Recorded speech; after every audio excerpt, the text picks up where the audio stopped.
Donald Tramp va Vladimir Putin telefon orqali suhbatlashdi. Undagi asosiy xabarlar. Kremlning Tramp va Putin suhbati bo'yicha dastlabki izohlari. Putin va Tramp telefon orqali Ukraina atrofidagi vaziyat yuzasidan batafsil va ochiq fikr almashishni davom ettirishdi. Putin Trampga chorshanba kuni Rossiya va Ukraina asirlarini 175 ga 175 formulasi bo'yicha almashish bo'yicha ma'lumot berdi. Ikkala tomon ham global xavfsizlikka bo'lgan mas'uliyatni inobatga olgan holda o'zaro munosabatlarni yaxshilashga qiziqish bildirdi. Putin Trampni Qora dengizdagi kemalarning xavfsizligini ta'minlash tashabbusiga yaxshi munosabat bildiradi. Putin Trampga Ukrainada barqaror tinchlikni hal qilish yo'llarini birgalikda ishlab chiqishga tayyor ekanligini bildirdi. Rossiya va AQSh Ukraina muammosini hal qilish bo'yicha ekspertlar guruhini tashkil etadi.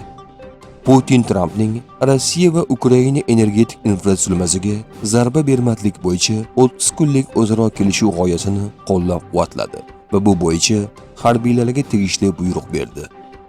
Ukrainadagi muammoni hal etishda inqirozning asl sabablarini bartaraf etish va Rossiya xavfsizlik borasidagi qonuniy manfaatlarini hisobga olish kerak. Putin Trampga Kiyevga xorijiy harbiy yordam va razvedka ma'lumotlarini berishni to'liq to'xtatish Ukrainadagi mojaroning yanada avj olib ketmasligi uchun eng muhim shart ekanini aytdi. Trampning 30 kunlik otash kesim g'oyasi haqida. AQSh prezidentining 30 kunlik sulh tashabbusi doirasida Rossiya tomonidan bir qator muhim masalalar ilgari surildi. Shu jumladan butun front chizig'i bo'ylab o't ochishni to'xtatishni nazorat qilish mexanizmlarini yaratish, Ukrainada majburiy safarbarligini va Ukrain armiyasini qayta qurollantirish jarayonini to'xtatish kerakligi qayd etildi. Donald Tramp Vladimir Putinning AQSh va Rossiya xokkeychilar ligasi o'rtasida do'stona o'yinlar tashkil qilish g'oyasini qo'llab-quvvatladi.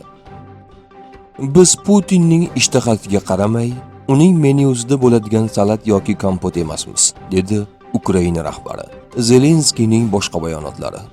Ukraina energiya infratuzilmasiga hujumlarni to'xtatish taklifini qo'llab-quvvatlayman. Yaqin oylarda biz Putinning hududimizga maksimal hujumlarni kutamiz. Putin Zaporojye yo'nalishida, sharqda, Xarkov va Sumi yo'nalishlarida hujumkor harakatlarni rejalashtirmoqda. Ukrainaga maksimal bosim o'tkazish va keyin kuchli pozitsiyadan ultimatum qo'yish. Putin havo hujumlarini to'xtatish buyrug'i haqida yolg'on gapirdi. Putinga ishonch yo'q. Putin Ukraina qurolli kuchlari sonini kamaytirishga harakat qilmoqda. Shuning uchun u Ukrainada safarbarlikni to'xtatishni talab qilmoqda, dedi Ukraina rahbari.